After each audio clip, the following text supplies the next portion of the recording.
من المعلوم أنك حذرتنا عن تكفير الأعيان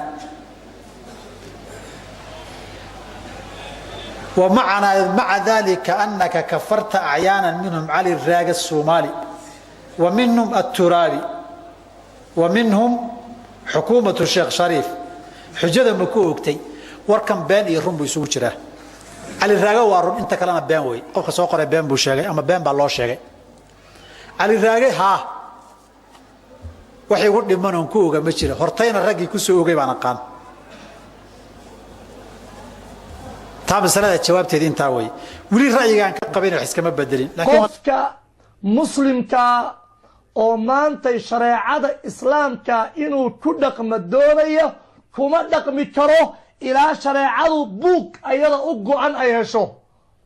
buugaag afka ka furan ما قرآن كي بخاري مسلم يا أبو داود يا ترمذي بن ماجه يا طبري يا قرطباني يا طبراني بشريعة ما بقولال بوغو ما راح يسجل ليس شريعة هدي شريعة الإسلام ك أو صحدا للسوء هذا وإلا إلى حرية الإنسان كرامة ديسة نلشة قيمها بني آدم كدين والبوها يستو شريعة waxay u baahan tahay hor iyo horaanba in la helo waxa lagu magacaabo wahdatul masdar oo ah isha wax laga soo qaadanayo xalaasha xaraanta waajibka ciqaabka xadka meesha laga soo qaadanayo waa xagee ma hal qoraalba ma laba qoraalba ma hal buugba ma 20 buugba ma hal kitaabba ma 6 kitaabba haddaysan arrintaasu meel noo ool oo dastuurka islaamku meeluu ku dhammaaday meeluu ka bilowdo uusan lahayn shareecada in lagu dhaqmaa suurtageli mayso shareecada islaamka waxaanu u soo laabanaynaa halganka midaynta masdarku markuu meel loo fuulo markaan idhaahno qur'aanka 114 suuradood ayaa message nabi maxamed loo soo dhiibay sallallahu alayhi wasallam ayada marjici ah ayada la isula laabanaya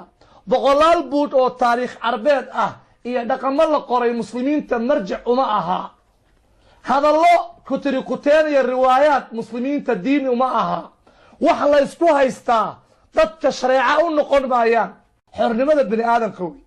xornimada bini aadamka markaan shariicada ku dhaqmayno waxaan shariica u naqaanaana 114 quraanka uu yahay maxaa soo baxaya waxa soo baxaya in bini aadamku xor u yahay dhaqankiisa iyo iimaankiisa iyo diintiisa waxa soo baxaysa waqulul haqqu min rabbikum faman shaa falyu'min waman shaa falyakfur waxa soo baxaysa faminkum mu'min wa minkum kafir waxa soo baxaysa lasta alayhim bimusaydir qasabkum alihid waxa soo baxaysa wama anta alayhim biwakil wakil kamatid waxa soo baxaysa afa anta tukrihu an-nas حتى يكونوا مؤمنين تتكلم على كقصب إيمان كنا يسوق لا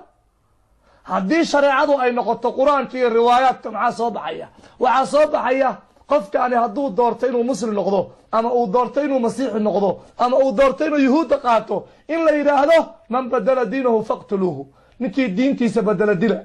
دل بإيمانية دل عن قرآن كقول بإيمانية دل كتري كتينا إيمانية دل عن شرعي دستوركي 114 سنوات عن كل با إيمانية